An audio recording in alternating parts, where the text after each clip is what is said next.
Baik, setelah kita bicara mengenai perkenalan tentang silsilah di Kitab Kejadian, kenapa silsilah itu penting, kemudian seperti apa penyelenggaraan Tuhan di dalam Alkitab, apa rencana-rencana Tuhan, betapa rencana Tuhan itu sangat ajaib, rahasia, karena itu disebutkan bahwa rahasia keselamatan dari Tuhan itu tersembunyi. Tersembunyi. Rahasia ini bicara tentang siapa? Ini tentang Yesus Kristus. Tentang Yesus Kristus. Seperti apa dia dijanjikan kepada Adam? Bagaimana perjanjian ini diteruskan sampai kepada Nuh dan kemudian munculnya atau tampilnya seorang Abraham untuk menjalankan pekerjaan penebusan dari Tuhan. Bagaimana kehidupan Abraham? Seperti apa? Dia eh, kalau kita lihat Nuh, Abraham memiliki suatu kesamaan di zaman mereka. Kesamaan seperti apa? Mereka dipanggil oleh Tuhan dan mereka merespon dengan baik tentang panggilan Tuhan ini. Mereka taat, mereka memiliki iman. Tetapi iman mereka ini, mereka jalani kehidupan iman di dalam kondisi zaman yang seperti apa? Di dalam kondisi zaman yang seperti apa? Kalau kita lihat di latar belakang tentang Nuh di Kejadian pasal 6 ayat-ayat yang pertama di situ digambarkan seperti apa rusaknya dunia, bumi waktu itu penuh dengan dosa dan kejahatan. Sehingga Tuhan di tengah-tengah kegelapan zaman itu memunculkan suatu terang. Siapa itu? Nuh. Dia menjadi terang di zaman itu. Sama, di zaman Abraham pun kalau kita baca di kejadian di Yosua, Yosua pasal 24 ayat 1 sampai 3, 1 sampai 3 di situ dikatakan tentang Abraham bahwa Abraham, keluarga Abraham sebelum mereka datang ke Kanaan, keluarga Abraham adalah keluarga yang tinggal di wilayah penyembahan berhala. Bahkan mereka menyembah berhala. Itu sebabnya Abraham dipanggil keluar untuk dipakai oleh Tuhan supaya apa? Tidak tercampur dengan kehidupan berhala. Dan hal-hal yang seperti ini terus terjadi di setiap zaman. Kita bisa lihat di zamannya Daud sama di zaman raja-raja juga hal tersebut terjadi sampai di ketika Yesus Kristus datang, Yesus Kristus tampil di zaman yang tergelap, zaman yang tergelap. Ketika kejatuhan itu bukan hanya pemerintahnya saja, bukan hanya politiknya saja, bukan hanya bangsa yang rusak, tetapi sosial masyarakat pun sudah rusak, sudah jatuh dalam kegelapan. Tidak berhenti di situ, bahkan kehidupan kerohanian, kehidupan agama, kehidupan iman dari umat yang percaya, umat Israel itu telah jatuh, telah jatuh. Tetapi di saat yang gelap seperti itu, tampillah terang yang sebenarnya, yaitu Yesus Kristus. Rasul Yohanes menggambarkannya dengan ekspresi Yohanes 1 ayat yang kelima, terang itu bercahaya di tengah-tengah kegelapan, tetapi kegelapan itu tidak menerimanya. Ya. Yohanes 1 ayat 5, ayat yang ke-11 dikatakan, ia datang kepada milik kepunyaannya, tetapi milik kepunyaannya itu tidak mengenalnya. Kalau kita lihat ditarik itu dari zaman ke zaman sampai ke zaman kita hari ini, kita lihat hari ini pun kejatuhan itu sudah ada di seluruh seluruh segi kehidupan manusia. Di dalam pemerintahan kita ada banyak ketidakadilan, ya banyak keadilan juga, tetapi masih banyak kalau kita lihat hal-hal yang terjadi, banyak kegelapan yang telah masuk bahkan di dalam masyarakat. Kalau kita lihat berita-berita zaman sekarang ini, kejahatan itu luar biasa dan tidak berhenti di sini, bahkan ke dalam kehidupan gereja. Nah, ini pun sama. Nah, bahkan orang tidak ragu-ragu. Kalau dulu ada sesuatu yang terjadi, ya paling tunggu sekitar 1 bulan lagi baru kita tahu apa yang terjadi. Sekarang baru terjadi 1 menit yang lalu kita langsung bisa tahu. Sehingga ketika peristiwa kejatuhan di dalam yang dialami oleh para pemimpin-pemimpin gereja itu terjadi, itu langsung ada di mana-mana. Satu dunia langsung tahu. Justru misalnya kalau ada orang yang jatuh, misalnya dia makanya ini kan Katanya sebelumnya dia itu pendeta, tetapi dia akhirnya meninggalkan Yesus karena apa? Karena dia telah melihat ada yang lebih baik daripada Yesus. Apa yang dia lakukan? Apakah dia meninggalkan iman cuma pindah begitu saja? Enggak. Yang dia lakukan apa? Dia kasih tahu satu dunia bahwa dia itu pindah. Betul kan? Jika ada seorang pendeta jatuh dosa, entah itu gara-gara perkara uang, perkara perempuan, perkara kepemimpinan, kekuasaan, itu apa? Sepertinya tidak ditutup-tutupi. Kalau bisa satu dunia tahu itu lebih bagus. Maka kita bisa lihat, ternyata dari zaman kitab Kejadian sampai hari ini selalu ada yang seperti begini. Dia membuat kita berpikir, ini awalnya datang dari mana sih? Datangnya dari mana sih? Selama ini kita membahas itu suatu hal yang apa ya? Yang yang kita bahas itu dari sisi keturunan Adam, keturunan Nuh, terus sampai munculnya Abraham. Akan tetapi ada satu lagi sebenarnya. Ada satu garis keturunan yang perlu kita perhatikan supaya kita tidak jatuh. Ya, kita tidak jatuh seperti garis keturunan ini. Maka hari ini kita akan bicara tentang silsilah dari dua benih. Silsilah dari dua benih. Oke. Ini diambil dari silsilah kitab Kejadian halaman 61 sampai 91, kemudian halaman 209 sampai 220. Ya. Nanti bisa lihat mengenai hal ini. Oke. Ulangan 32 ayat 7. Kalau kita lihat Ulangan 32 ayat 7, di sini dikatakan, ingatlah kepada zaman dahulu kala, perhatikanlah tahun-tahun keturunan yang lalu, tanyakanlah kepada ayahmu, maka ia memberitahukannya kepadamu, kepada para tua-tuamu, maka mereka mengatakannya kepadamu. Nah, ada 3 perintah yang diberikan oleh Musa sebelum orang Israel masuk ke tanah Kanaan. Kalau kita melihat bagian ini, kan sebelum orang Israel itu masuk ke tanah janji, Musa mengulangi dengan detail firman Tuhan yang mereka perlukan untuk mempersiapkan diri mereka sebagai orang yang layak tinggal di tanah perjanjian. Nah, perintah itu kalau pendeta Abraham Park itu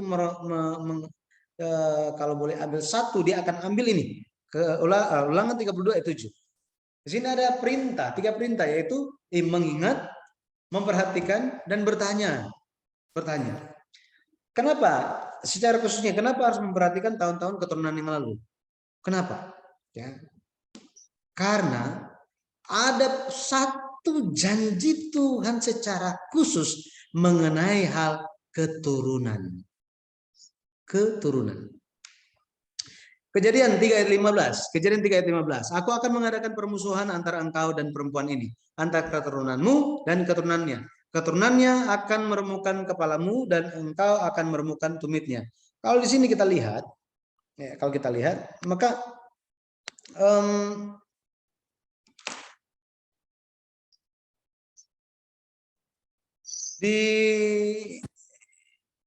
dikatakan keturunanmu katanya, betul ya? Keturunanmu. Ada permusuhan antara keturunanmu dan keturunannya. Keturunanmu di sini, ini perkataan Tuhan kepada ular. Jadi ini adalah keturunan ular, ya, ular. Dan di sini bicara tentang keturunan perempuan. Ini keturunan perempuan.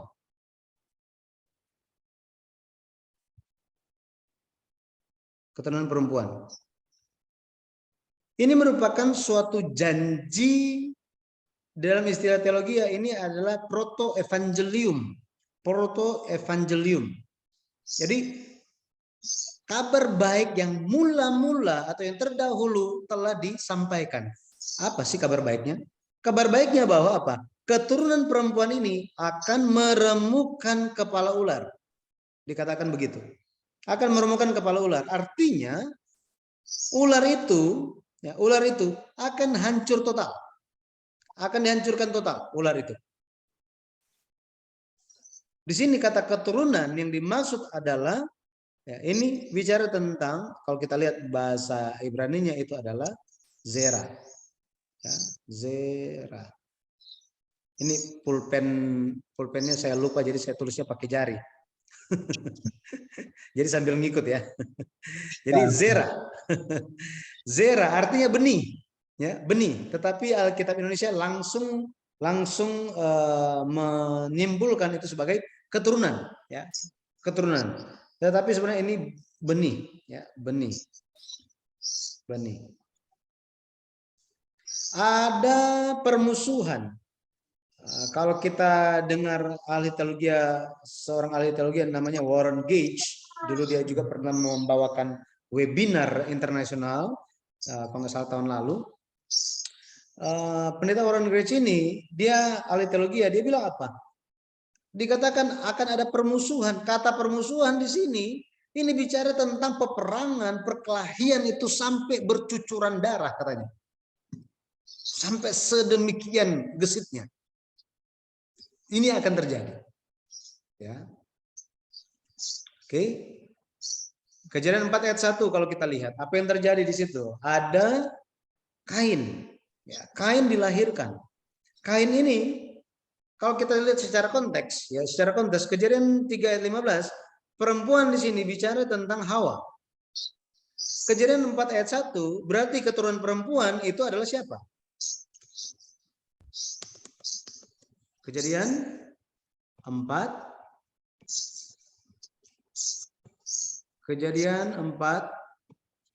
ayat 1 dikatakan, kemudian manusia itu bersetubuh dengan Hawa istrinya dan mengandunglah perempuan itu lalu melahirkan Kain. Maka kata perempuan itu, aku telah mendapat seorang anak laki-laki dengan pertolongan Tuhan. Kalau kita lihat di sini dan kita sambungkan, berarti keturunan perempuan yang dimaksud itu siapa? Keturunan perempuan artinya yang lahir dari perempuan kan? Nah, perempuan di sini bicara tentang Hawa kan? Kejadian 3 ayat 15 ini. Dan perempuan itu di Kejadian 4 ayat 1 melahirkan seorang anak laki-laki yang dinamakan Kain. Sekarang pertanyaannya, apakah Kain menggenapi firman Tuhan di Kejadian 3 ayat 15 ini? Apakah Kain menggenapinya? Tidak, belum. Tidak, belum. Kenapa? Betul kan? Kenapa? Apakah dia keturunan yang dimaksud di sini? Bukan ya. Belum terjadi. Belum terjadi ya? Ya. Sekarang coba kita lihat Kejadian 3 ayat yang ke-12. Ayat yang ke-12. Dikatakan apa di situ? Bukan seperti Kain. 1 Yohanes 3 ayat 12. Bukan seperti Kain yang berasal dari si jahat dan yang membunuh adiknya. Dan apakah sebabnya ia membunuhnya? Sebab segala perbuatannya jahat dan perbuatan adiknya benar. Di sini kita bisa lihat bahwa Rasul Yohanes mengatakan bahwa Kain itu berasal dari si jahat katanya. Berarti dia menjadi yang mana di sini? Dia bukan menjadi keturunan perempuan kan? Justru dia menjadi milik ular itu.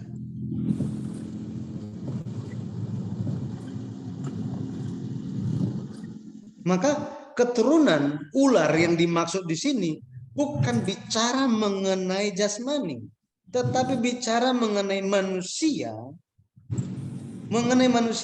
yang memiliki karakter ular, yang menjadi milik dari si ular.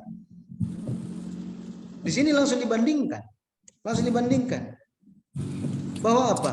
Perbuatan Kain itu jahat, sedangkan perempuan adiknya benar.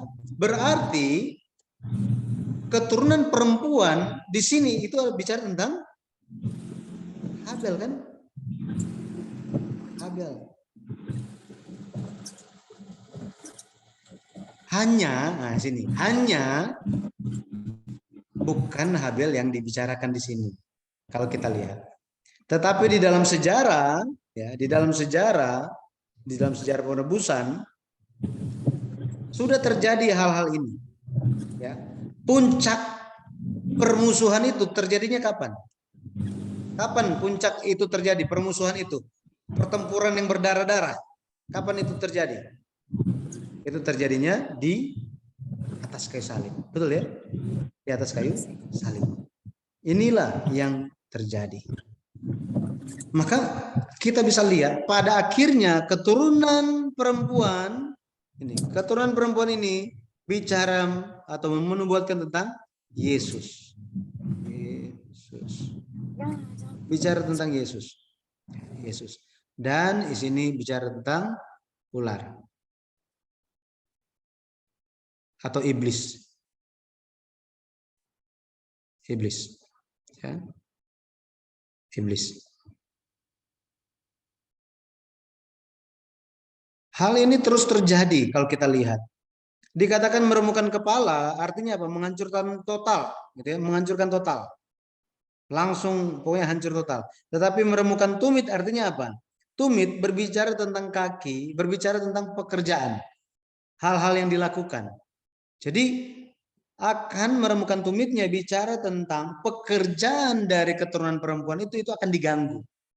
Akan mengalami kesulitan, ya, kesusahan. Ini yang dimaksud. Tetapi kita bisa lihat bahwa kenapa kita perlu memperhatikan tahun-tahun keturunan yang lalu? Karena ada janji mengenai kedatangan keturunan perempuan itu. Sisi yang lain kita harus berhati-hati, jangan sampai kita tanpa disadari kita itu sudah termasuk di dalam keturunan ular itu. Karena di zaman Yesus dikatakan bahwa Yesus memanggil ahli-ahli Taurat, orang Farisi itu sebagai ular. Bayangkan, dipanggil sebagai ular. Ya. Matius pasal 12 kalau kita lihat, Tuhan Yesus sendiri panggil seperti itu. Ya. Matius 12 kalau kita lihat. Matius 12 ini sebenarnya ada banyak bagian yang bicara mengenai hal ini. Tetapi contohnya Matius 12 ayat yang ke-34 dikatakan ayat 34, "Hai kamu keturunan ular beludak." Nah, ini nih. Yesus lagi bicara kepada orang-orang Yahudi, kepada pemimpin-pemimpin agama zaman itu.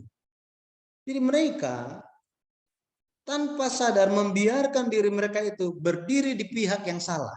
Ini, berdiri di pihak yang salah. Sehingga mereka menggenapi Kejadian 3 ayat 15, tetapi bukan menggenapi yang baik, menggenapi yang jahat. Seperti ini, ya. Oke, kata keturunan, benih atau keturunan, zera, ya, zera.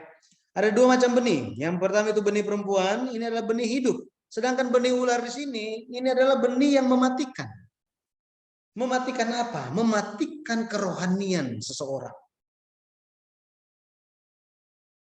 Kadang-kadang itu di gereja sendiri atau di dalam kumpulan keluarga ada orang-orang yang memiliki karakter ini, karakter ular. Sampai-sampai apa? Kita pikir, aduh itu ular banget deh. Kenapa?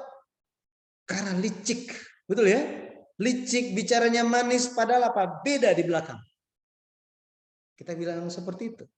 Ya, tapi kalau misalnya ada yang selalu ya, menjadi penengah, ingin supaya semuanya baik, selalu memberikan pengharapan, memberikan semangat, mendoakan. Kita kan bilang apa? Oh, orang itu saya suka. Kenapa?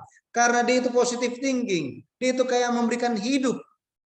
Tapi yang sana, aduh, perkataan itu mematikan. Wah, hal-hal yang seperti ini. Jadi dua macam benih ini sangat-sangat berlawanan. Sangat-sangat berlawanan. Tadi kita sudah baca. 1 Yohanes 3 ayat 12. Bukan seperti Kain yang berasal dari si jahat. Padahal dari apa? Dari satu keluarga yang sama. Tetapi anak yang sulung dikatakan dia berasal dari si jahat. Artinya apa? Dia telah menjadi milik si jahat. Sebaliknya, nah ini sebaliknya, kita harus menjadi milik siapa?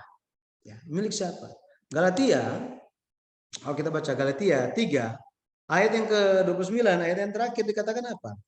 Ayat yang terakhir dikatakan, dan jikalau kamu adalah milik Kristus, maka kamu juga adalah keturunan Abraham dan berhak menerima janji Allah. Kita harus menjadi milik Kristus.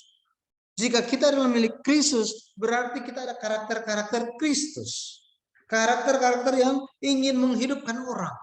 Dan kita tahu cara menghidupkan orang itu bukannya membicarakan hal yang tidak baik, tetapi hal yang baik mengenai orang itu.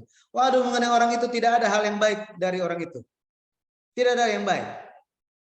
Ya, tapi kita perlu mencari apa sih yang baik dari orang itu. Supaya kita bisa mendoakannya kepada Tuhan. Tuhan, masih ada harapan lah orang itu. Tuhan. Masih kasihan.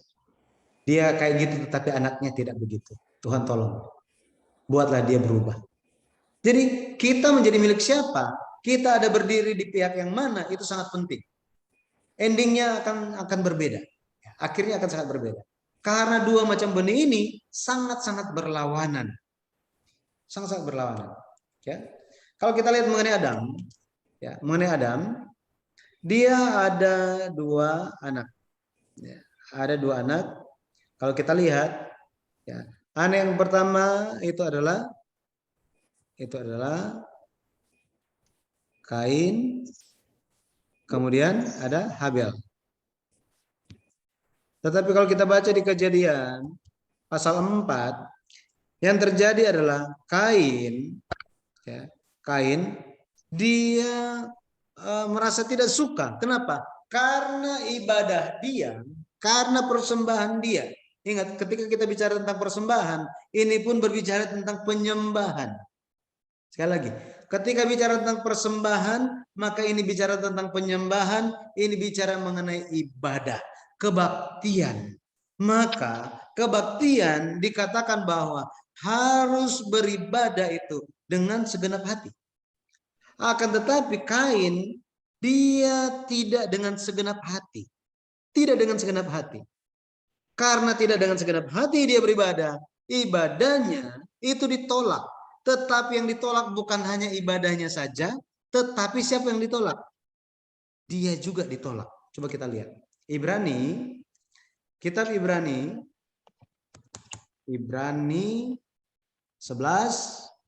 11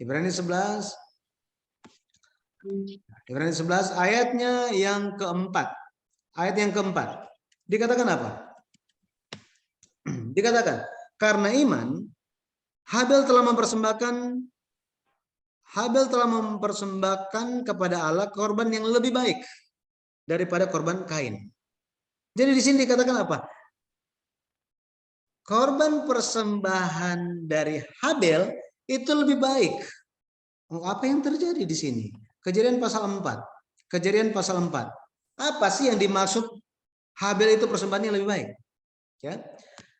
Nah, sini Kejadian 4 ayat yang ketiga. Setelah beberapa waktu lamanya, maka Kain mempersembahkan sebagian dari hasil tanah itu kepada Tuhan sebagai korban persembahan. Sepertinya aman-aman aja kan di sini kan? Tapi ayat yang keempat bilang Habel juga mempersembahkan korban persembahan dari anak sulung kambing dombanya, yakni lemak-lemaknya. Maka Tuhan mengindahkan Habel dan korban persembahannya itu. Masalahnya muncul di ayat yang kelima.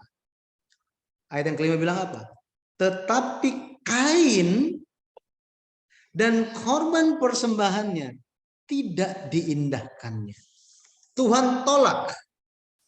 Tuhan tolak bukan cuma persembahannya kan? Itu persembahan nomor 2. Apa yang pertama? Orangnya. Jadi saudara, ketika Kain memberikan korban persembahan, persembahan ini menggambarkan isi hati dia, menggambarkan dia itu orang yang seperti apa. Nah, di sini. Kalau kita lihat dan kita masuk lebih dalam lagi, dikatakan korban yang lebih baik yang mana? Yang Habel berikan, betul kan? Kenapa dikatakan lebih baik? Kenapa lebih baik? Kita bisa lihat di sini. Habel juga mempersembahkan korban persembahan dari anak sulung kambing dombanya. Ada kata anak sulung. Sulung di sini bicara tentang yang pertama-tama. Pertama-tama itu apa? Yang terbaik. Yang terbaik diberikan kepada Tuhan. Makanya Tuhan bilang apa? Lebih baik persembahannya. Karena yang diberikan adalah yang terbaik. Sedangkan Kain, dia melihat bahwa ya kasih kepada Tuhan itu biasa aja lah. Biasa saja. Nggak usah gimana ya. Ya orang yang percaya orang percaya, ya orang Kristen, tapi ya kita kan ibadah ya apa adanya aja. Buat apa belajar Alkitab? Mau jadi pendeta? Nah, banyak yang seperti ini. Ya buat apa? Buat apa terlalu rajin di gereja? Biasa-biasa aja lah jadi orang Kristen. Fanatik itu nggak bagus loh. Nah, ingat kita menjalankan kehidupan iman bukan karena fanatik, tetapi kita menjalankan kehidupan iman karena kita mengasihi Tuhan. Kita ikut apa yang Tuhan kehendaki. Seperti ini. Ya, seperti ini. Jadi, kalau kita lihat, ya, Kain pada akhirnya dia ditolak. Akibatnya apa? Kain membunuh Habel. Habel pun mati. Tetapi kalau kita baca di Kejadian pasal 4 bagian akhir dikatakan Allah berikan pengganti yaitu Set. Set. Ya. Kemudian apa? Dua ini selalu ya hidup mereka tidak terpisah oleh satu di sebelah sini satu sebelah sana, tetapi pada akhirnya keturunan mereka makin banyak dan hidup ya bersama-sama. Apa yang terjadi? Kalau kita lihat Kain, dia memperanakan anak-anak juga ya. Kalau kita lihat di Kejadian pasal 4, Kejadian pasal 4 ayat yang ke-7 dikatakan Kain dapat anak namanya Henok, Henok dapat anak namanya Irad, Irad dapat anak namanya Mehuyael, Mehuyael dapat anak namanya Metusael, Metusael mendapatkan Lamek, dan Lamek ini ini beda dengan papanya Nuh ya, beda. Henok di sini juga namanya ada yang sama, namanya yang sama tetapi orangnya berbeda. Ya, Lamek kemudian dia ada 2 istri, dia dapat anak. Setelah kitab Kejadian pasal 4 membahas tentang anak-anak Lamek, setelah itu Tuhan tidak bahas lagi. Tuhan melihat buat apa membahas mereka, nggak penting. Fokus saya adalah kepada mereka yang menjalankan perjanjian Tuhan. Mereka yang mau menjalankan kehendak Tuhan. Mereka yang mau taat. Mereka yang merindukan kasih karunia Tuhan. Saya akan bekerja lihat mereka. Seperti ini Tuhan kita. Tetapi kepada Kain dan keturunannya tidak peduli mengenai Tuhan. Pada akhirnya Tuhan tidak anggap. Tidak anggap mereka. Tuhan anggapnya mereka tuh nggak ada. Itu seperti itu. Jadi Set, Kain anaknya siapa katanya? Ada Henok. Setelah Henok siapa? Irad. Setelah Irad siapa? Mehuyael. Mehuyael. Setelah Mehuyael? Metusael. Setelah Metusael? Lamek. Nanti setelah Lamek ini dia ada anak dia. Ya, ada anak. Oke. Yabal, Yubal, Tubal Kain, kemudian Naama, perempuan ya, perempuan. Naama. Oke. Naama. Nah, itulah Naama. Ya. Ini nanti ada di Kejadian. Kalau kita baca Kejadian itu yang seterusnya itu Kejadian pasal 4.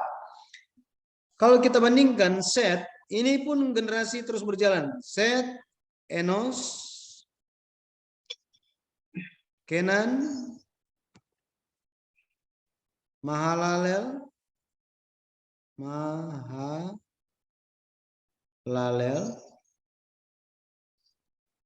Setelah itu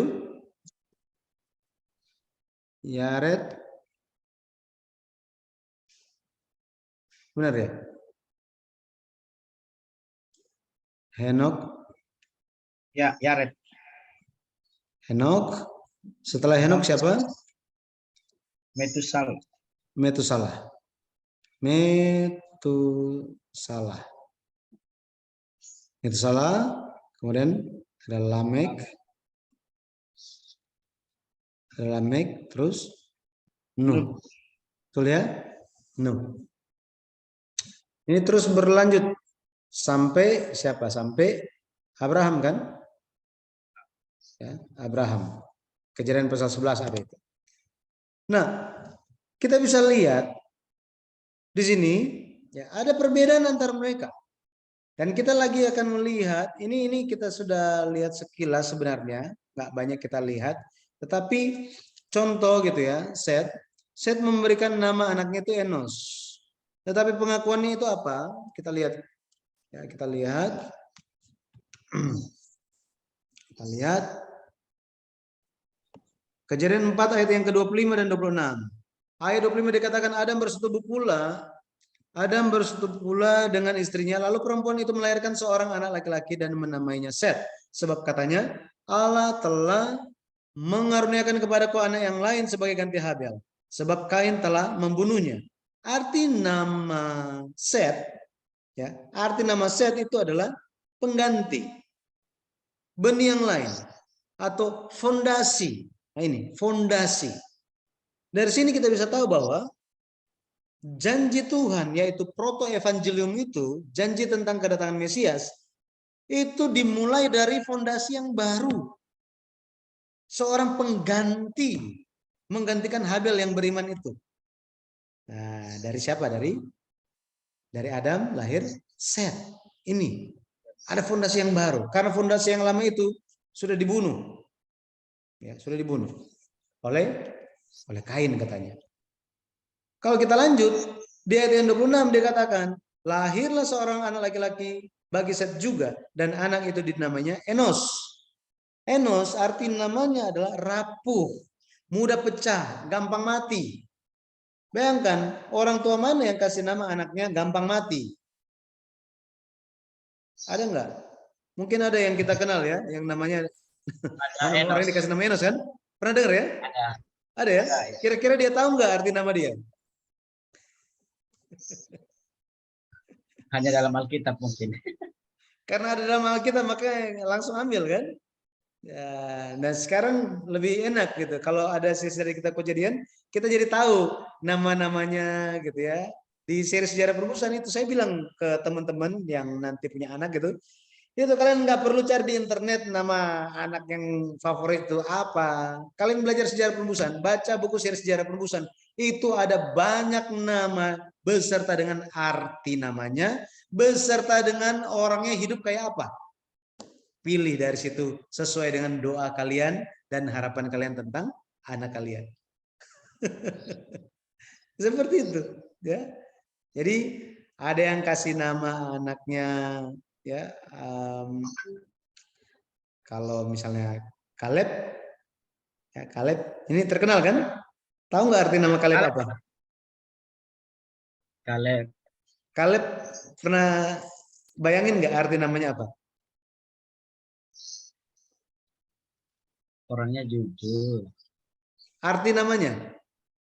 Oh, artinya. Kalau orangnya kita tahu kan? Tetapi arti namanya? Arti nama Kaleb adalah anjing.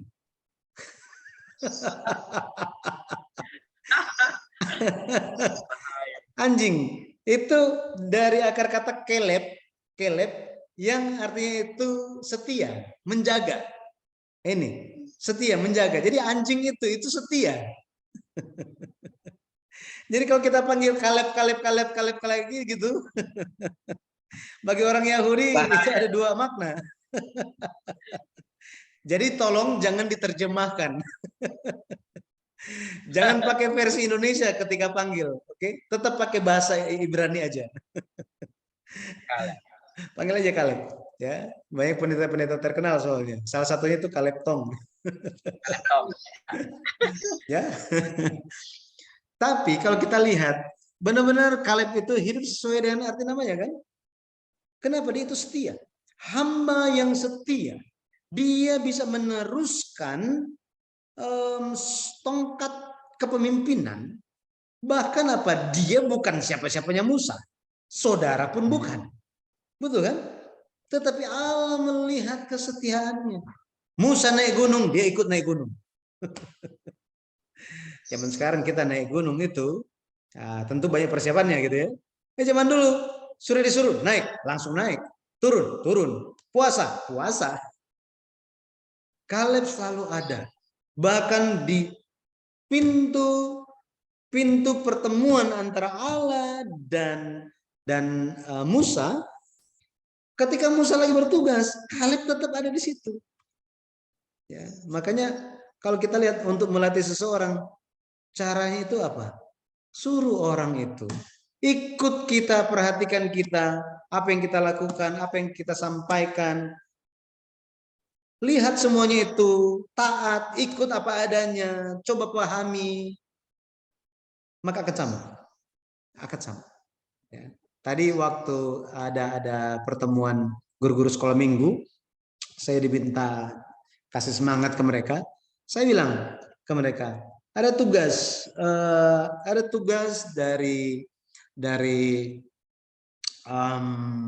tugas dari Tuhan untuk orang Lewi.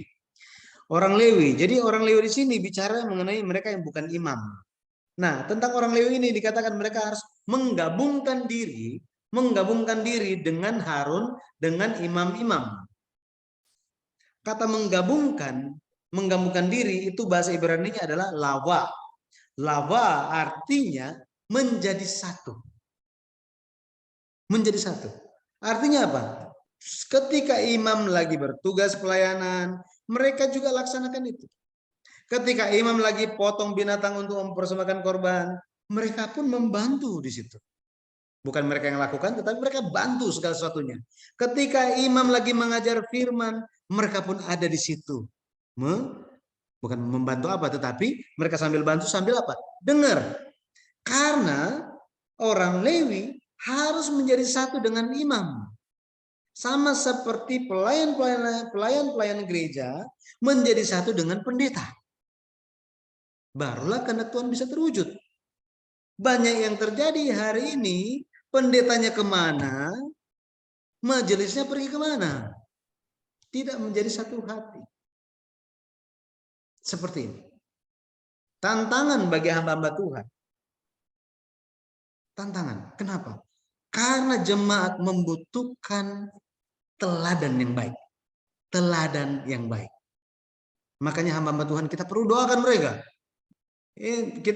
Setelah kita doakan untuk bangsa dan negara, kalau kita biasa di gereja Bukit Sion ini, gereja Presbyterian, kita doa berseru dengan suara nyaring gitu ya, dan terdengar suaranya, jadi semua orang berdoa berseru kepada Tuhan.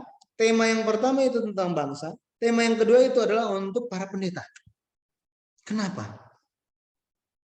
Supaya pendeta itu tetap teguh imannya, tetap menjadi satu dengan jemaat Tuhan, dengan pelayan-pelayan Tuhan. Ini saya sampaikan. Jadi kalau kita lihat di zaman itu, Enos lahir, Set melihat bahwa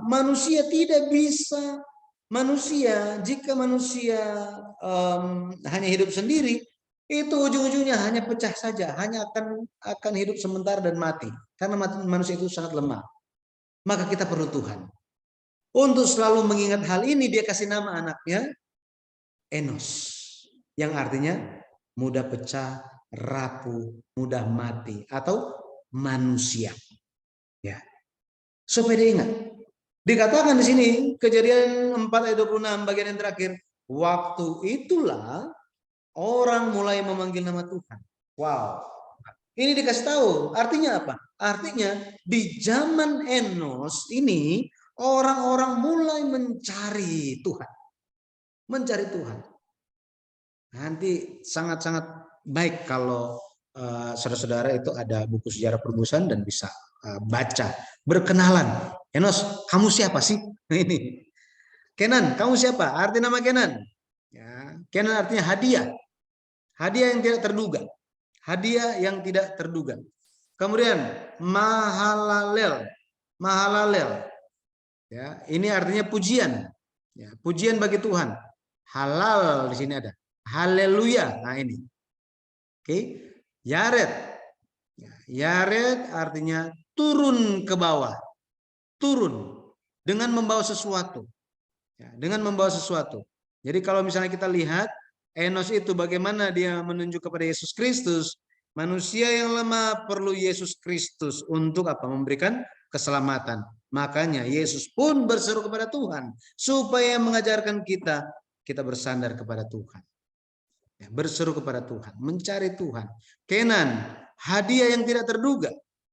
Hadiah yang tidak terduga. Yesus adalah kasih karunia itu sendiri.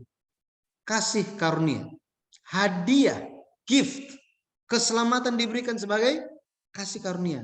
Yohanes 1 ayat 14 dikatakan firman itu menjelma menjadi manusia dan diam di antara kita. Dia apa? Penuh kasih karunia kan? Penuh kasih karunia dan kebenaran. Yesus. Mahalalel, pujian bagi Allah. Jadi setelah menerima hadiah kita memuji Allah. Tuhan terima kasih. Bersyukur kepada Tuhan. Setelah itu apa? Yaret. Yaret, kita ngapain? Yaret, kita melihat bahwa Yesus telah turun dengan membawa sesuatu. Membawa sesuatu apa? Dia membawa firman bersama-sama dengan dia. Barang siapa percaya kepadanya tidak binasa, melainkan beroleh hidup yang kekal. Yaret. Henok, artinya guru. Ya, guru atau dedikasi. Yesus mendedikasikan dirinya untuk manusia. Yesus mengajarkan kepada manusia bagaimana memperoleh hidup kekal itu. Ada dua cara. Lihat kebangkitan. Yang kedua apa? Diubah oleh Tuhan. Diubah oleh Tuhan. Yohanes 11 ayat 25 sampai 26. Metusala, ketika anak ini mati, akhir dikirim. Akhir zaman. Yesus datang. Ya, Yesus datang. Yesus datang itu ekspresinya adalah pada akhirnya. Nah ini nanti kalau baik kalau misalnya baca Matius pasalnya yang ke Matius pasalnya yang ke-21 mungkin ya, atau ya, Matius 21. Coba saya lihat ya. Matius 21. Matius 21. Ya, Matius 21 ayat yang 33 dan seterusnya. Ayat yang ke-33 dan seterusnya, khususnya ayat yang ke-37. Ayat yang ke-37 di situ dikatakan, jadi mengenai zaman bagaimana pekerjaan Tuhan itu, Yesus Kristus sampaikan dalam bentuk perumpamaan. Yang pertama itu hamba-hambanya itu dikirim untuk menerima hasil, tetapi hamba-hamba itu dibunuh. Itu ya. Ini bicara tentang perjanjian lama. Ayat 37 dikatakan akhirnya sini. Akhirnya ia menyuruh anaknya kepada mereka. Di sini ada kata akhirnya. Maksudnya apa? Sudah nggak akan ada lagi. Inilah yang terakhir kali. Tetapi ditolak. Betul ya? Ditolak. Makanya dia akan datang kembali. Tetapi yang akan datang kembali menurut Matius 21 ini dikatakan di ayat yang ke-40 ya, ayat yang ke-40, tuan kebun anggur itu, bapa dari anak yang dibunuh itu akan datang. Yesus pun bicara ya, bicara bahwa apa? Anak manusia yaitu dirinya sendiri akan datang kembali dalam kemuliaan Bapaknya. Ya, jadi Metusala bicara mengenai akhir zaman. Ya, Yesus membawa akhir zaman itu. Kemudian Lamek, penakluk, orang yang kuat, pemuda yang kuat. Ini Lamek. Ya, Lamek. Lamek, dia ya, memperoleh kekuatan untuk menggenapkan ya, janji Tuhan. Dan dia melatih anaknya, yaitu Nuh, yang membawa Sabat. Nah ini kita lihat sedikit mengenai mereka. Tetapi kalau kita lihat mengenai Kain, keturunan Kain, Ini luar biasa jahatnya. Ya, luar biasa jahatnya. Henok, ya Henok. Kalau kita lihat Henok ini, ya seperti apa sih Henok ini? Kejadian 4 ayatnya yang ke-17 dikatakan, Kain bersetubuh dengan istrinya dan mengandunglah perempuan itu, lalu melahirkan Henok. Kemudian Kain mendirikan suatu kota dan dinamainya kota itu Henok menurut nama anaknya. Di sini bicara bahwa apa? Kain buat kota dan kota itu dinamakan Henok. Artinya apa? Dia ingin supaya Henok itu dikenal kan? Henok itu dikenal. Lebih lagi mengenai Henok ini, kalau kita lihat, ya, Henok menunjukkan suatu, kalau kita lihat itu kota, kata kota bicara mengenai suatu kota yang bukan kota-kota biasa gitu ya, tetapi kota yang sudah modern. Maksudnya modern itu sudah rapih gitu ya, administratifnya sudah rapih. Nah, Kain, untuk mengenal Henok kita perlu melihat Kain. Bagaimana keturunan Kain ini dimulai? Keturunan Kain dimulai itu dengan pergi dari hadapan Tuhan. Coba lihat. Ya. Kejadian 4 ayat yang ke-16. Lalu Kain pergi dari hadapan Tuhan. Jadi dia bukan hanya pergi begitu saja. Hatinya pun tetap pergi. Bukan cuma badannya, hatinya pun pergi. Kalau cuma badannya aja, dia suatu ketika bisa kembali. Tetapi dikatakan hatinya pergi, artinya apa? Dia meninggalkan Tuhan. Dia tidak mau ada urusan lagi dengan Tuhan. Ya. Kalau kita lihat mengenai karakter Kain itu, dia sudah membunuh adiknya, tetapi dia tidak mau mengaku. Tidak ada pertobatan. Tidak ada pertobatan dari dalam seorang Kain. Ketika Tuhan tanya, di manakah Habil adikmu itu? Nah, Tuhan kan tanya bukan gara-gara Tuhan itu tidak tahu. Tuhan itu maha tahu. Tetapi Tuhan mengharapkan pertobatan. Tetapi justru Kain bilang apa? Aku tidak tahu. Emang aku penjaga adikku. Setelah ditegur oleh Tuhan dan dihukum oleh Tuhan, engkau akan menjadi pelarian di bumi ini. Apakah Kain menerima hukumannya? Enggak, dia protes kepada Tuhan. Enggak seperti itu Tuhan. Ini terlalu besar. Saya nggak bisa ini terlalu, saya nggak buat kejahatan yang terlalu besar kok. Jadi dia memulai kehidupan dia itu dengan membenarkan kejahatan yang dilakukannya. Membenarkan dosa yang dilakukannya. Dia menganggap bahwa apa? Dosa itu suatu hal yang biasa.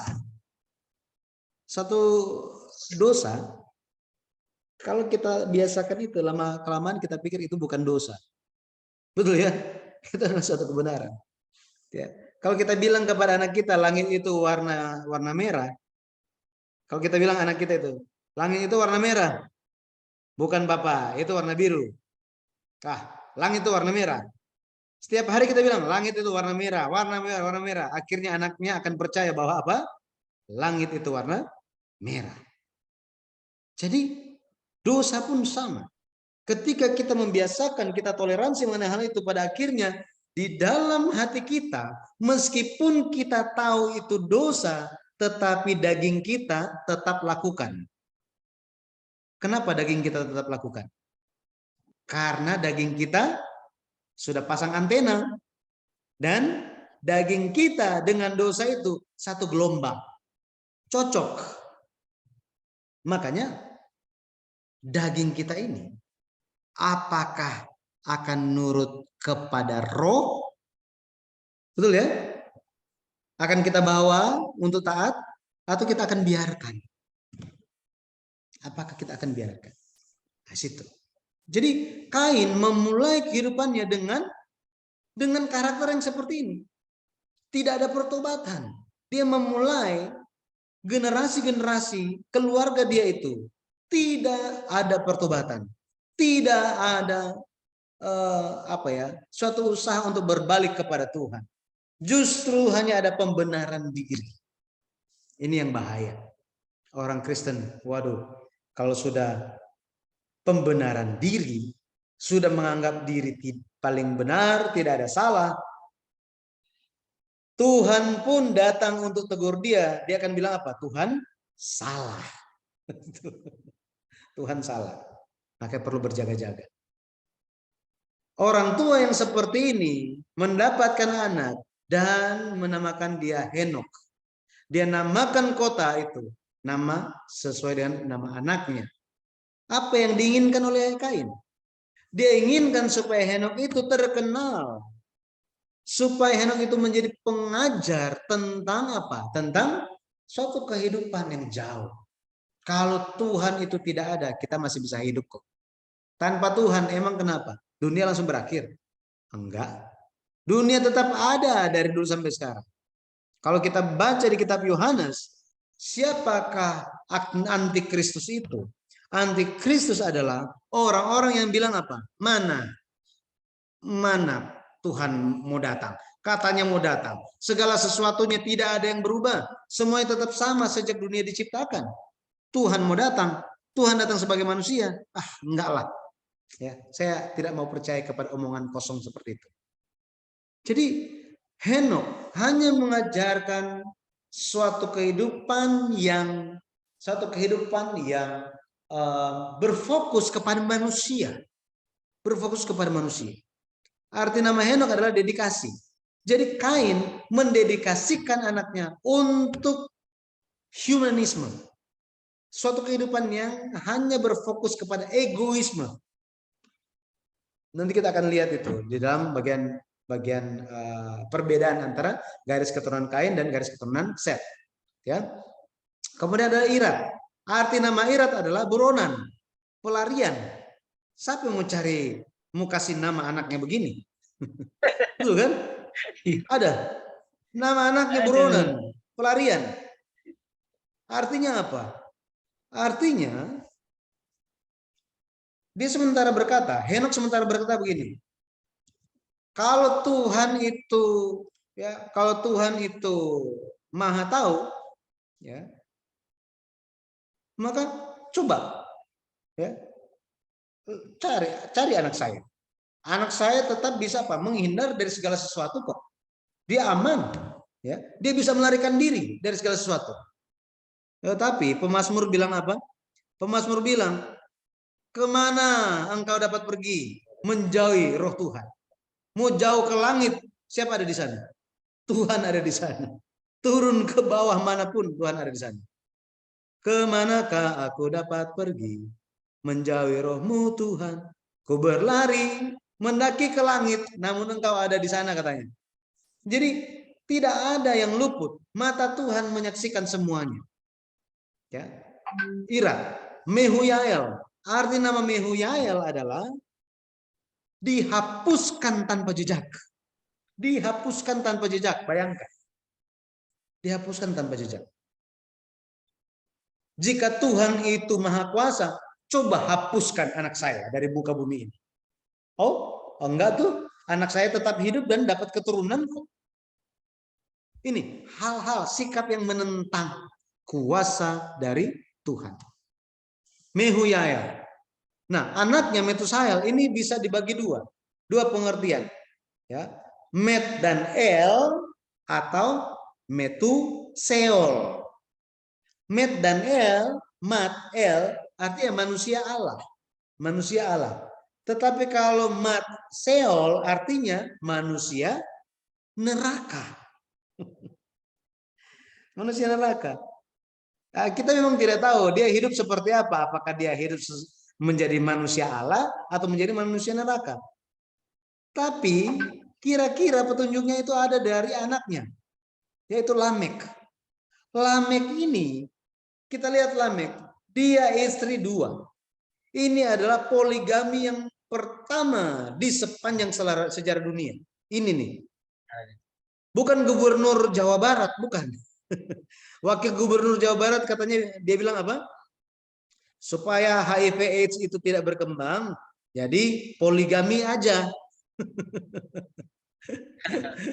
Aduh, kacau balau gitu ya. Tetapi jauh di zaman sekarang ini. Dulu di zaman kitab Kejadian, di zamannya Kain, Lamek, dia punya 2 istri. Dia yang pertama-tama memperkenalkan poligami, konsep poligami. Anak-anak yang lahir kalau kita lihat ada Yabal. Yabal dikatakan bapak orang yang diam di dalam kemah dan memelihara ternak. Artinya apa? Ini bisnismen. Ketika dikatakan bapak berarti apa? Dia yang paling ahli, dia yang pertama-tama, dia yang sangat terampil di bidang itu. Ya, sangat ahli dalam bidang bisnis. Kemudian nama adiknya Yubal. Yubal ini dikatakan bahwa dia menjadi bapak semua orang yang memainkan kecapi dan suling. Ya, kecapi dan suling kalau kita lihat di Pendeta Abraham Pak menulis di dalam buku sejarah penulisan yang pertama, kecapi dan suling di sini di dalam bahasa Ibrani-nya dan menyesuaikan dengan konteks zaman itu, kecapi dan suling seringkali digunakan sebagai alat musik untuk memuaskan hawa nafsu manusia. Jadi istilah itu untuk mengiringi manusia itu berpesta pora. Gini, suka-suka manusia. Gitu ya. Jadi musik bukan untuk kemuliaan Tuhan, tetapi untuk memuaskan hawa nafsu manusia. Terus ini ada juga namanya Tubal Kain. Tubal Kain ini siapa? Tubal Kain, bapak tukang tembaga dan tukang besi. Kalau kita baca di ayat 23 dan selanjutnya dikatakan bahwa ada seorang pemuda melukai Lamek. Lamek bunuh orang itu. Lamek bunuh pemuda itu. Dan Lamek tidak merasa bersalah. Lamek justru menggunakan firman Tuhan untuk membela diri dia dan membenarkan diri dia. Jika Kain harus dibalas 7 kali lipat, maka Lamek 70 kali 7 kali lipat. 77 kali lipat. Bayangkan, ini bukan firman Tuhan. Tetapi ini dia membenarkan diri dia. Membenarkan dirinya sendiri. Sepertinya Lamek ini membunuh orang dengan alat-alat senjata, ya, senjata yang dibuat oleh anaknya yaitu Tubal Kain, yaitu bapak semua tukang tembaga dan tukang besi. Ya. Hal-hal yang seperti ini. Maka jika melihat Lamek dan cucu-cucunya, anak dan cucu-cucunya, maka kita tahu, kita bisa menduga Metusael di sini, papanya Lamek, dia sepertinya daripada menjadi manusia Allah, dia lebih menjadi manusia neraka. Siapa yang mau kasih nama anaknya manusia neraka? Betul ya? Istri-istri Lamek juga aduh luar biasa. Nah ini, ada anak perempuan yang diperkenalkan di sini namanya Naama. Nama, arti namanya itu genit.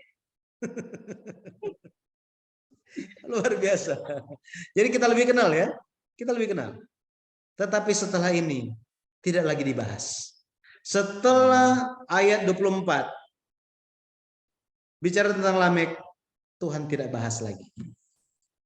Tuhan tidak bahas lagi. Tuhan menganggap mereka sudah lewat.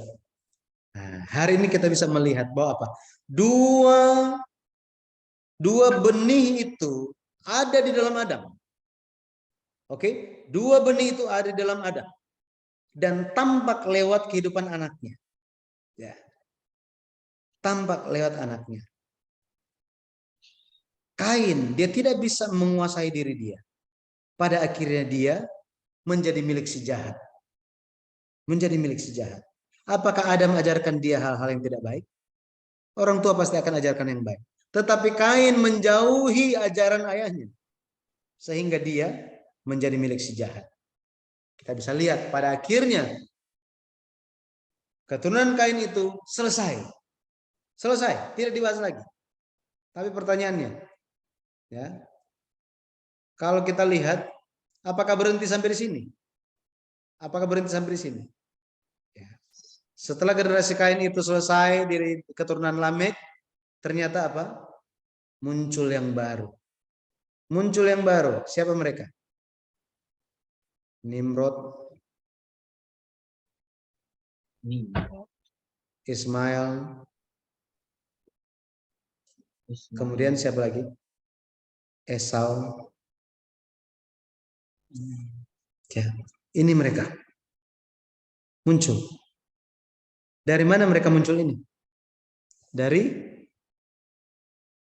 Nuh. Keluarga Nuh kan? Jadi setan itu dia bukannya munculin sosok yang lain, tetapi dia masuk ke dalam keturunan-keturunan orang yang percaya. Dia masuk ke dalam keluarga orang yang percaya. Dia masuk ke dalam keluarga orang yang percaya. Maka hari ini kita harus memperhatikan. Kenapa pelajaran ini penting? Supaya kita tahu apakah kita bisa mendeteksi apakah ada benih yang tidak dikehendaki Tuhan itu di dalam keluarga kita. Lebih lagi di dalam hati kita. Nah, inilah sejarah penebusan. Ya, saya berdoa dalam nama Tuhan Yesus Kristus kita bisa memahami, belajar bahwa apa? Bahwa pada akhirnya kita bisa menempatkan posisi kita di posisi yang tepat dan memohonkan supaya apa? Tuhan membimbing kita supaya kita bisa lebih mengenal jalan-jalan yang baik itu seperti apa. Jalan yang salah untuk dijauhi itu seperti apa. Itu diperlihatkan kepada kita apa adanya dan kita dimampukan Tuhan untuk mengikuti jalan-jalan yang baik, jalan sesuai dengan yang telah Yesus ajarkan. Akulah jalan. Mari kita jalan. Mari kita bersama dengan Yesus. Pada akhirnya kita bisa bertemu dengan Bapa. Haleluya. Amin. Ada yang bertanya sampai di sini?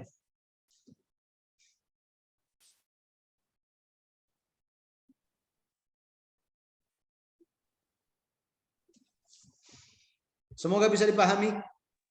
Silakan. Ya, baik. Ada Bapak Bram? Ada yang mau bertanya? Tidak? Ya, selamat Silakan. sore, Pendeta. Selamat sore. Mohon izin bertanya. Silakan. Sedikit terkait, mungkin di Alkitab tidak dituliskan secara terperinci, seperti tadi saya sempat screenshot.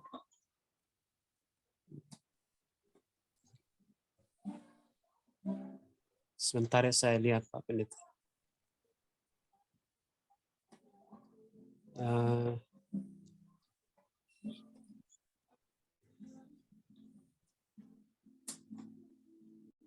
Pada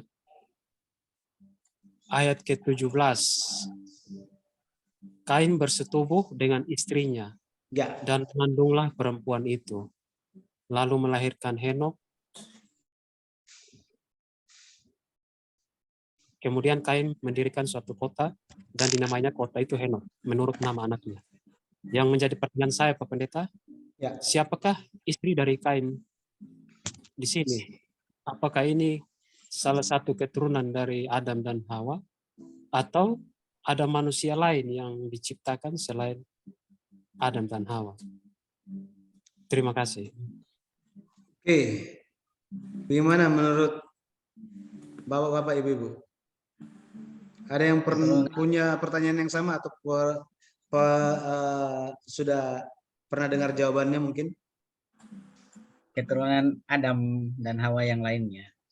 Karena tidak disebut di kitab menyebutkan keturunan laki-laki.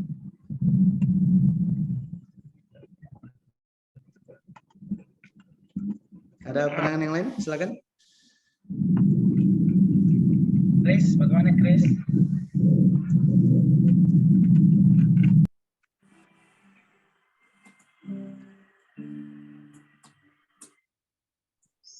Baik.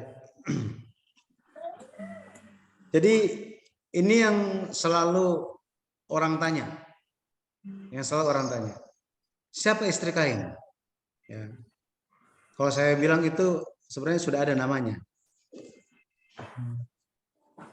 Kalau kita kenal Bapak Kain, Mr. Kain, berarti ada Ibu Kain namanya.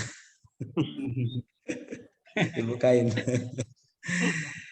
Nah, cuma masalahnya Ibu Kain ini datang dari mana gitu kan? Ya. Ada dua pandangan. Ya, saya kasih tahu dua pandangan. Pandangan yang pertama yang mengatakan bahwa itu adalah adik Kain sendiri. Itu adalah adik Kain sendiri. Ya. Tapi pandangan ini agak sulit karena kenapa? Di Kejadian pasal 5, dikatakan bahwa ini jika kita hanya lihat Alkitab apa adanya Alkitab ya. Gitu ya. Alkitab apa adanya Alkitab. Dikatakan bahwa Kejadian 5 ayat yang ketiga, Adam berumur 130 tahun, dia dapat anak laki-laki. Jadi Kejadian pasal 4 itu berbicara tentang Kain dan Habel. Kain membunuh Habel. Habel sudah tidak ada. Nah, setelah itu ceritanya Kain langsung pergi dari hadapan Tuhan dan tidak lama kemudian dia ada istri. Ceritanya begitu ya. Kalau kita lihat Kejadian pasal 4 ayat 16 ayat 17. Tapi di Kejadian pasal 5 dikatakan bahwa setelah sebelum kita pergi ke Kejadian pasal 5, Kejadian pasal 4 ayatnya yang ke-25, di sini dikatakan bahwa setelah Habel mati, Adam tidak langsung mendapatkan anak. Tidak langsung, gitu ya. Tidak langsung mendapatkan Set. Ini maksudnya. Kenapa? Karena muncul di pasal selanjutnya. Itu di Kejadian pasal 5 ayatnya yang ke 20 berapa tadi? 25 ya, 25. Tetapi Kejadian 5 ayatnya yang ke-3 dikatakan Set itu lahir setelah Adam berusia 130 tahun. Kenapa penting di sini? Karena Adam baru mendapatkan anak perempuan. Nah ini, anak perempuan. Ini Alkitab ya. Anak perempuan itu.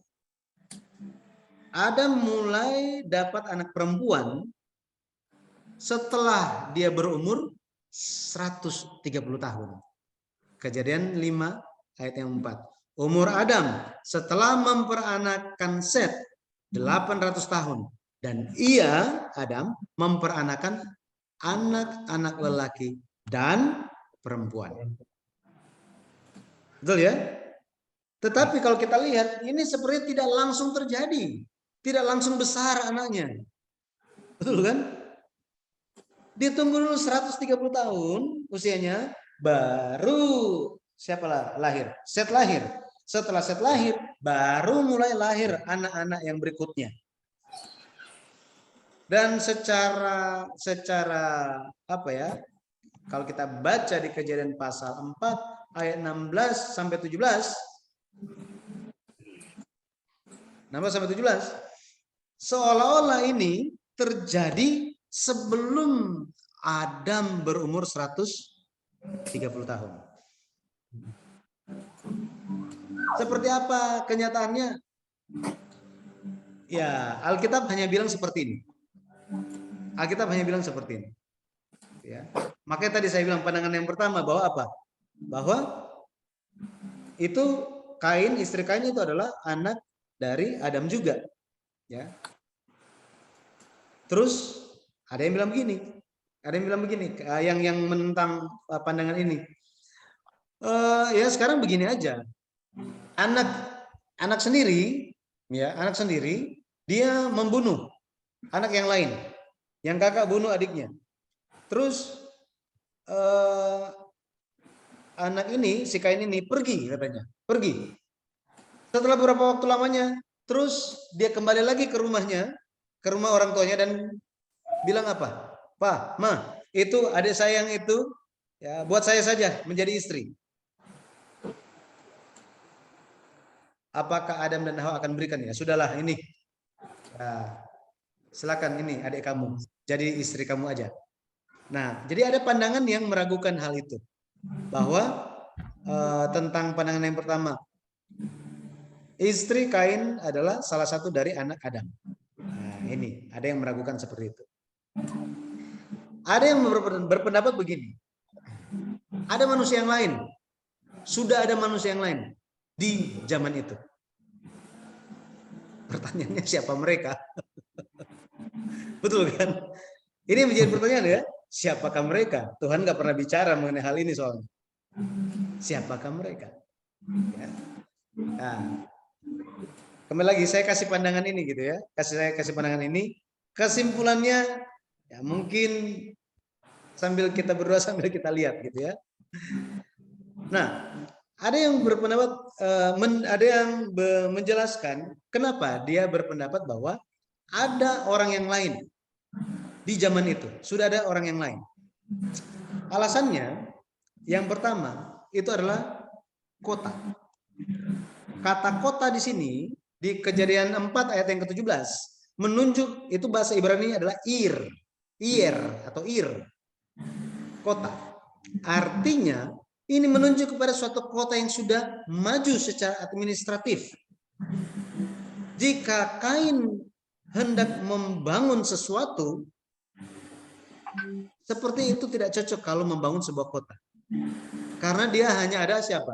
Kain, istrinya, dan anaknya. Bagaimana mungkin membangun sebuah kota yang sudah maju dari kata bahasa Ibrani aslinya. Yang kedua,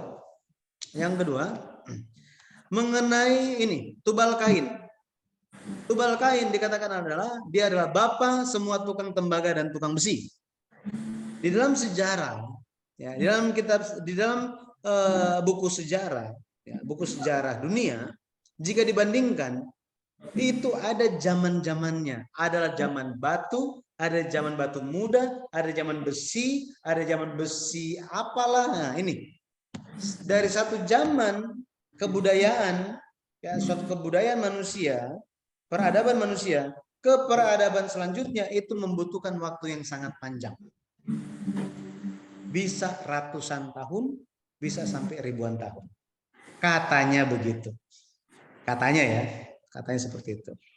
Penelitian ilmu pengetahuan, gitu ya. Nah, ada juga yang mengatakan begini. Kejadian pasal, kenapa dia bilang begitu? Ya, alasannya begini. Kejadian pasal 1,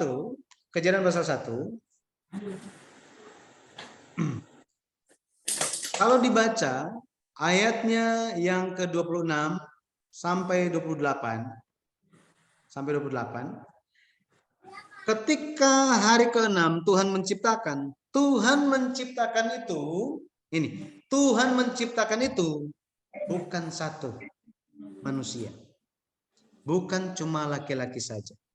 Tetapi laki-laki dan perempuan diciptakan dalam hari yang sama, hari ke-6. Kejadian 1 ayat 27 saya baca. Kejadian 1 ayat 27. Maka Allah menciptakan manusia itu menurut gambarnya. Menurut gambar Allah diciptakannya dia laki-laki dan perempuan. Diciptakannya mereka. Ini pandangannya. Kejadian pasal 5 ayat yang pertama dan kedua dikatakan, inilah daftar keturunan Adam. Pada waktu manusia itu diciptakan oleh Allah, dibuatnyalah dia menurut rupa Allah. Laki-laki dan perempuan diciptakannya mereka. Ia memberkati mereka dan memberikan nama, bahasa Ibraninya, Adam kepada mereka pada waktu mereka diciptakan. Jadi ada pandangan ini. Bisa mengerti ya dua pandangan ini ya? Baik, ya. Siap. Jadi ada dua pandangan seperti ini.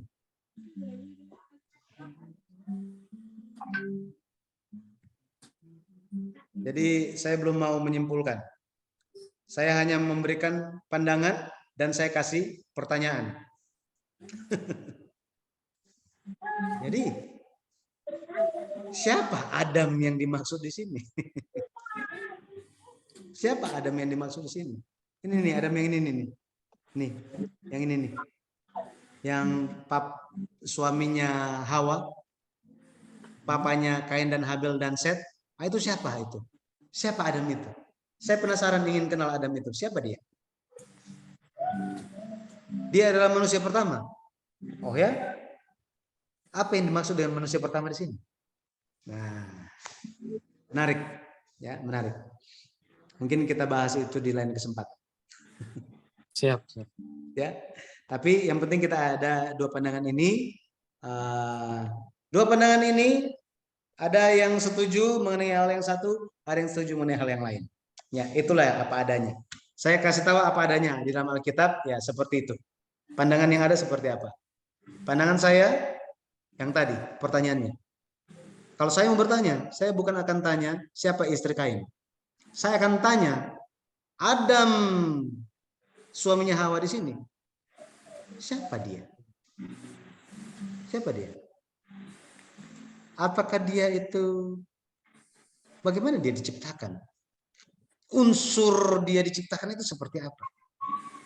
Apa yang membedakan nafas hidup yang diberikan kepada dia ketika dia diciptakan? Apakah nafas hidup yang dibicarakan di Kejadian 2 ayat 7 itu sama dengan nafas yang dimiliki oleh binatang? Apakah nafas yang dimaksud di sini adalah, apakah ini yang dimaksud? Apa? Siapa Adam ini? Ini pertanyaan saya. Ya, kalau saya mau bertanya. Ya, Siap. semakin serulah Adam ini. Menarik ya, menarik. Nah, Alkitab itu menarik. Tapi saya melihatnya bagaimana semua hal ini ada tujuan, ada hubungannya dengan pekerjaan penyelamatan.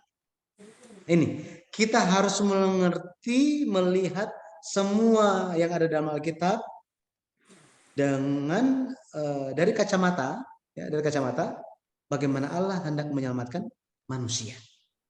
Ya, ini, maka semua cerita itu akan tersambung, karena Yesus pun bicara, Yesus pun berbicara, ya, mengenai siapa diri dia, dan mengenai Yesus, Rasul Paulus pun menjelaskan siapa Yesus itu.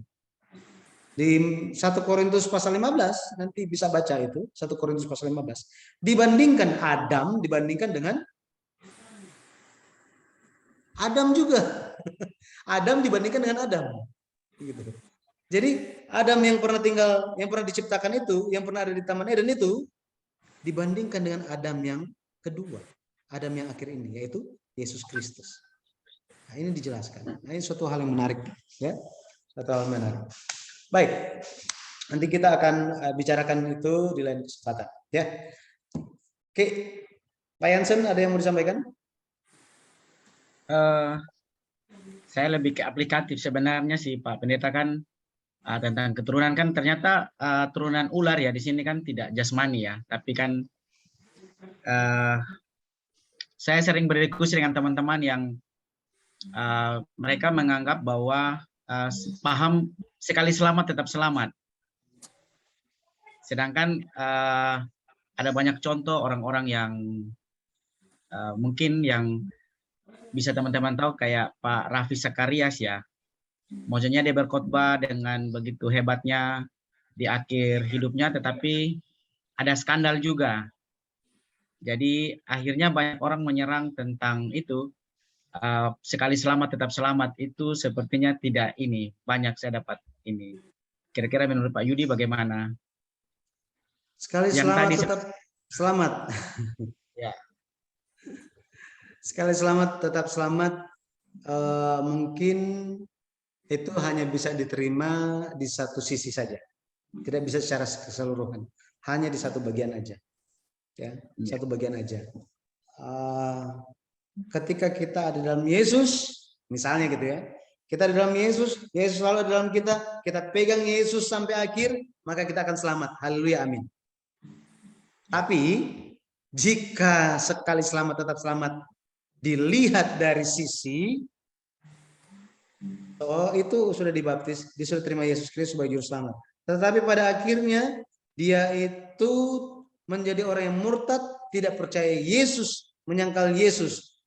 Tetapi sekali selamat tetap selamat. Saya tidak setuju.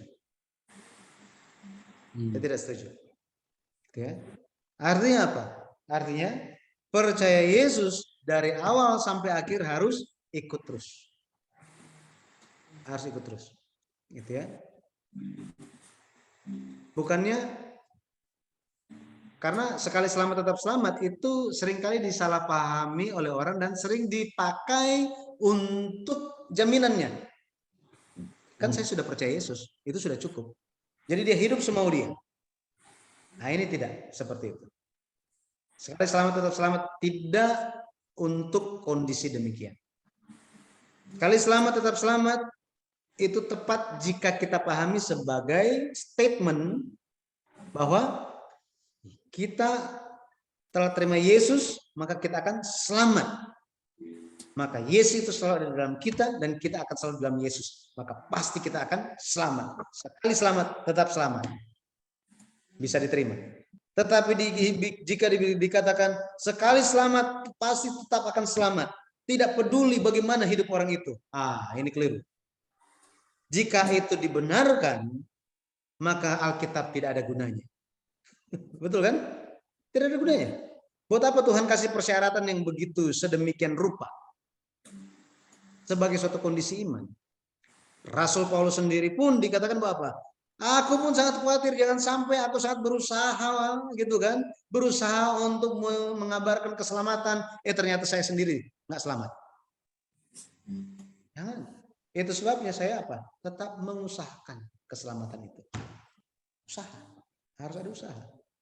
Bukan cuma apa, yang penting kan sudah terima Yesus. Yang penting kan sudah terima Yesus. Sekali selamat tetap selamat. Nah ini tidak tepat menurut saya. Ya, saya pernah ketemu dengan dosen yang seperti itu juga. Ya, saya pernah ketemu.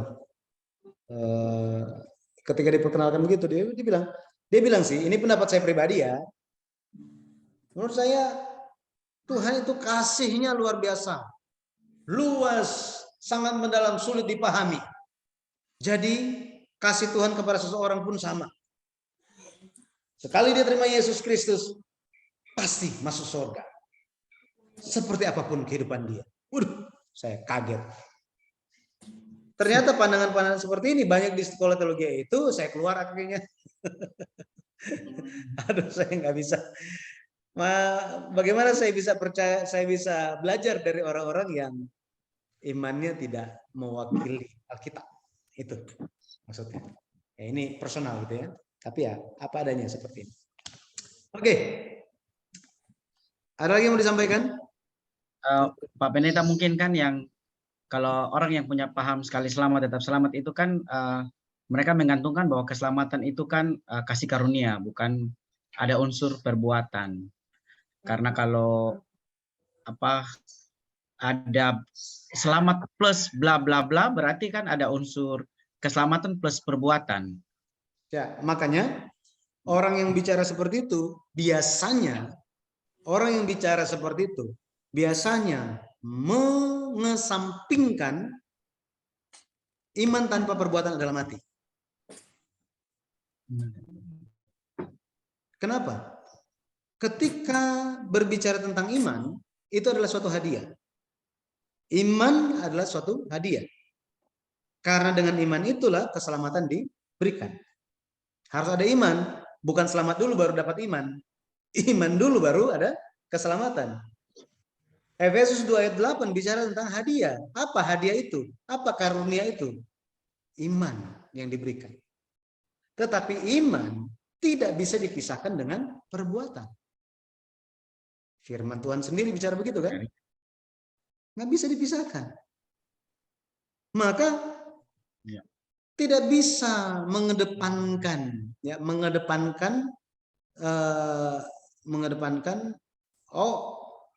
hanya kasih karunia saja, iman saja. Enggak. Ketika kita bicara iman, ingat ada perbuatan di situ. Ini satu paket, nggak boleh dipisahin. Ini satu paket, jangan dipisah-pisahkan. Makanya kita harus memahami konteks Paulus ketika berbicara. Ketika dia berbicara kepada gereja Galatia, orang Galatia itu hanya mengedepankan perbuatan dari hukum Taurat. Perbuatan dari hukum Taurat. Makanya Paulus bilang apa? Mana mungkin seorang itu bisa dibenarkan gara-gara hukum Taurat? Nggak akan mungkin bisa. Surat kepada Roma pun bisa bilang seperti itu. Tidak mungkin dibenarkan. Orang tidak bisa dibenarkan gara-gara perbuatan. Artinya apa? Yang penting perbuatan saya. Ya, yang penting perbuatan saya. Yang penting perbuatan saya. Tetapi iman disingkirkan. Tidak ada dasar untuk percaya. Yang penting kan kita berbuat baik. Buat apa percaya Yesus? Yang penting kan perbuatan baik. Akhirnya perbuatan baik di depan, iman itu ada di belakang. Apakah Tuhan menghendaki seperti ini? Nggak bisa. Tidak bisa. Nggak ada mana iman dulu terus perbuatan nanti belakang. Ini satu paket. Jangan dipisah-pisahkan. Seperti ini kita harus memahaminya. Makanya Filipi 2 ayat 12, kerjakanlah keselamatanmu. Kerjakanlah. Artinya apa? Iman dan perbuatan itu harus jalan sama-sama. Jangan dipisahkan. Oke? Jadi nggak usah mana yang duluan, lakukanlah bersamaan. Makanya ada orang yang bilang begini, gitu kan? Oh, saya ini orang beriman. Oh ya? Tapi mana perbuatannya? Gitu kan? Akan yang penting ada iman. Nah, tapi ada orang yang bilang apa? Ya, yang penting perbuatannya, gitu kan? Oh ya? Perbuatannya. Perbuatan itu dilakukan atas dasar apa? Atas dasar iman. Tanpa iman, ya, tanpa iman, perbuatan ini hanya kosong. Ya, sia-sia. Tetapi iman tanpa perbuatan sama juga mati. Jadi iman dan perbuatan itu adalah satu. Jangan dipisah-pisahkan. Jangan dibanding-bandingkan, oh yang mana duluan? Mana duluan? Mana duluan? Enggak. Akan jalan otomatis bersama-sama. Ketika kita menerima iman, ini kan suatu perbuatan. Menerima. Tetapi ini karena kasih karunia Tuhan yang membuat kita. Ya, membuat kita. Tapi orang selalu ingin yang mana duluan, mana duluan, mana duluan. Ya buat apa tanya seperti ini? Mana duluan, mana duluan? Laksanakanlah itu bersamaan. Kita laksanakan ini kanan, ya, karena kiri ini juga ada. Jadi kiri dan kanan ini sama-sama jalannya. Nah, seperti itu. Ya. Baik. Terima kasih Pak Pendeta. Terima kasih. Oke.